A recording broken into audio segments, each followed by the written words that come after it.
You're thirsty. It's the year 1200. You walk to the river running through your town.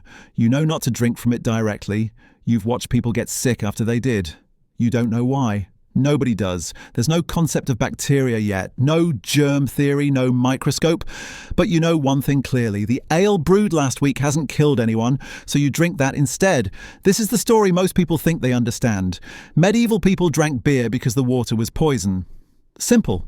Except that's only half true. And the half that's missing changes everything you think you know about it. Let's start with what was actually in that river. Medieval towns weren't built around sanitation. They were built around convenience. Public latrines in cities like London were often constructed directly above waterways. The logic was straightforward. The current would carry the waste away. Butchers dumped offal into rivers. Tanners flushed lime and processing chemicals into open channels. In densely packed neighbourhoods, waste from thousands of people drained into the same sources used for cooking, washing and drinking. Nobody connected contaminated water to illness through any scientific framework.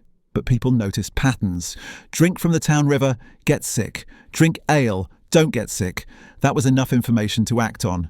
And people acted on it for centuries. But cities were a different world, and cities were growing fast. London's population exploded through the 12th and 13th centuries. Water infrastructure simply couldn't keep pace with the growth. In 1236, construction began on a piped water system designed to move fresh water from a spring into cisterns throughout the city. That tells you something important about how medieval people actually thought.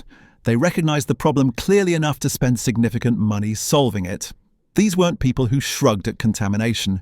They actively tested water quality using practical methods. A popular 13th century encyclopedia written by Bartholomew the Englishman described a method using an egg. Drop it in the water. If it sinks, the water is fresh. If it floats, the water is brackish. Don't drink it. That's not superstition. That's observation-based reasoning. And it worked. So what does brewing actually have to do with any of this? The answer is that making ale accidentally created one of the safest beverages you could consume. When you brew, you boil the water. Nobody in medieval Europe knew why boiling helped. They had no framework for understanding heat-killing pathogens. But the effect was completely real. Boiling destroyed most of what would have made that water dangerous. Fermentation added another layer of protection. Even mild alcohol creates an environment where harmful bacteria struggle to survive. And before hops became standard in the later medieval period, brewers used a mixture of herbs called gruit. It typically contained yarrow, bog myrtle, and rosemary. All of them have natural preservative properties. Medieval brewers were doing applied microbiology centuries before anyone knew what microbiology was. Now here's what you're probably picturing. Medieval peasants stumbling around drunk by mid-morning, barely holding their tools.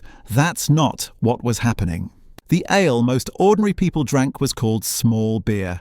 Its alcohol content sat around 1 to 2%. Modern beer averages around 5%. You would need to drink an enormous quantity of small beer before anything close to intoxication set in. And people built tolerance over a lifetime of daily consumption from childhood. Monasteries brewed a lighter version specifically for children in their orphanages, usually made from oatmeal and cereals, providing calories while keeping costs low. This wasn't a beverage you got drunk on. It was closer to what you'd call a nutritional supplement today, something between food and drink. That's what modern framing consistently gets wrong. When you hear that medieval people drank beer instead of water, your brain fills in a picture of reckless indulgence. But small beer was deeply practical. Farmers and labourers used it as a source of quick energy. It was calorie-dense. After hours of physically brutal work in the fields, your body needed rapid replenishment. Ale delivered that. It wasn't an escape from reality. It was fuel for surviving it. Observers even noticed that ale seemed to prevent certain illnesses in children, particularly the digestive infections that killed young children regularly. We now understand that as related to the antibiotic properties present in fermented beverages. They didn't understand that at all. They just knew the children who drank it seemed to fare better than those who didn't. Monks understood this logic better than almost anyone. During fasting periods, solid food was prohibited, but monks found a theological loophole. Liquids didn't technically count as breaking the fast, so monasteries brewed ale and consumed it steadily through weeks of restricted eating just to stay functional. There's a well-known account of Bavarian monks sending a barrel of their strongest Lenten ale to Rome for papal approval before the fasting season. It survived the journey south through summer heat and arrived in terrible condition. The Pope, reportedly unimpressed by the taste, blessed it and sent it back. The monks interpreted that blessing as permission to drink it. Whatever works.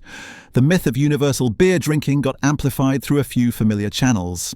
Shakespeare's plays are packed with drunk characters. Sir John Falstaff is the most famous.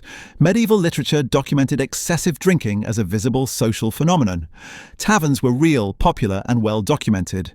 Beer was genuinely prominent everywhere you looked. So when later generations examined the historical record, they saw the visibility of ale in daily life and assumed it had replaced water entirely. They missed the nuance. A cleaner story travels faster than a complicated one.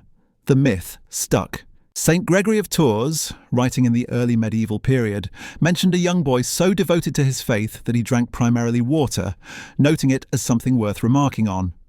Remarkable because it was unusual in certain urban contexts.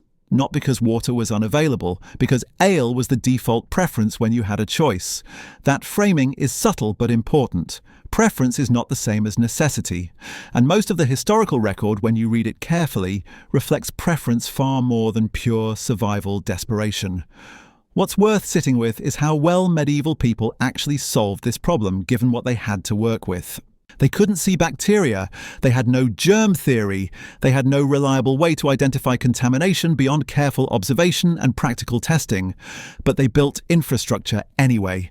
They invested in pipe systems and cisterns. They protected designated clean water sources from industrial waste. They developed beverages through centuries of trial and error that happened to be safer than untreated water in ways they couldn't fully articulate.